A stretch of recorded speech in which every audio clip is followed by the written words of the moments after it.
I was thinking today at the gym, most people want to be successful. Most people want to climb the mountain.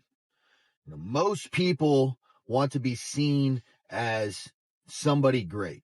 Most people want to be at the end with their hand being held up as the champion. But most people won't sacrifice. Most people won't put the time in. Most people won't cut out the distractions. Most people won't cut out the vices that are holding them back. Most people won't do what it takes to be the person with their hand held high. Most people are in the stands watching the game instead of being in the game actually performing. Since COVID happened, there's actually a phenomenon going on right now, and it's called learned helplessness. It is a new diagnosis where people are now so helpless mentally because of what we went through in COVID. They feel like they don't have anything to strive for. They don't have anything to look forward to. In fact, it was like a record low number of people. I don't know where they get these stats, but it was like a record low number of people that had New Year's resolutions this year because they have learned helplessness. I remember when I was a kid, I saw a cartoon of Batman, and he had gotten amnesia, and he forgot who he was, and he became a slave, and he was getting, beat and inhumane ways because he was a slave, right? And he ends up getting hit over the head. And then he remembers that he was Batman. So now he starts taking the necessary actions to then fight his way out and save himself. But before he got hit in the head, nothing changed. He was still Batman. He just didn't remember that he was. So the only thing that changed was his mental framework of who he was. He already had the ability to save himself. He just didn't believe that he could. Every single one of us has talents and greatness in us, but we don't always believe that we do, or that we can go do something. So then we don't go take the necessary actions in order to achieve that greatness.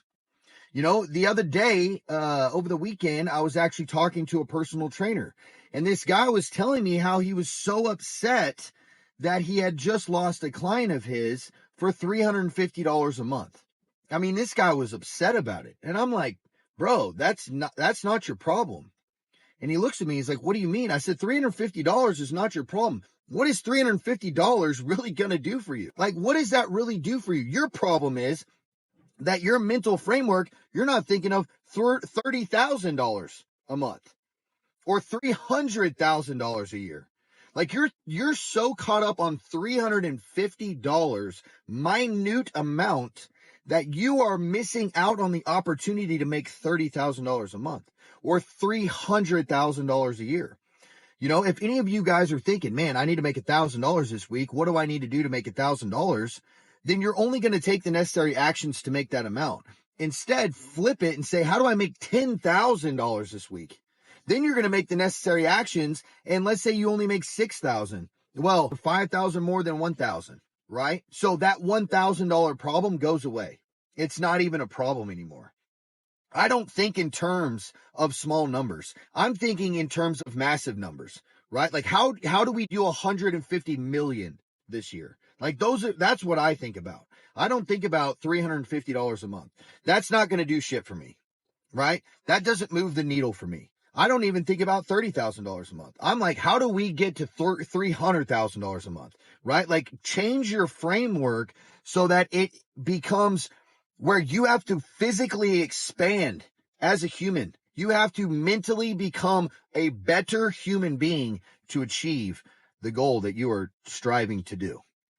Because if you're thinking in terms of small numbers, then naturally you are going to take a small number of actions that allow you to achieve that goal. What happens? Okay, cool. I made $1,000.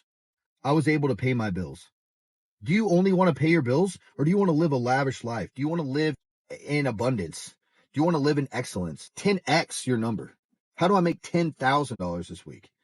Right? And it will change your life, because I understand that Batman analogy is a cartoon, but guys, that's life.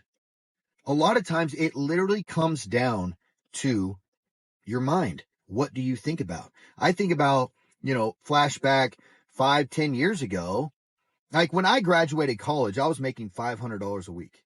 And I thought, man, like my roommate was making $60,000 a year, and I'm making $24,000. And I was just remember thinking, man, $60,000, that's crazy. Like I can't even imagine making $60,000 in a year. And now $60,000 is like pays for my house, and like, I'm not trying to brag. I'm just trying to say, guys, you got to expand your mental framework so that you will become a better individual. And then you have to make the sacrifices to do so, because where your focus goes, your energy grows, right? So if you're focusing on Netflix, well, you're putting your energy there. If you're focusing on vices, then you're putting your energy there. Or if you focus on, you know what, I'm going to become the best salesman I possibly can, because it doesn't matter if I'm selling solar or I'm freaking selling rocket ships. It doesn't matter, because when I learn the psychology of sales, I can dominate.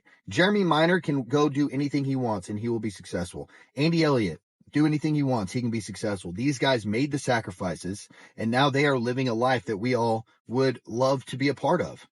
And it's because they cut out the distractions, they cut out the vices, and they went and they chased it, right? And they worked on their craft every single day. That perfect brick, every day they stacked.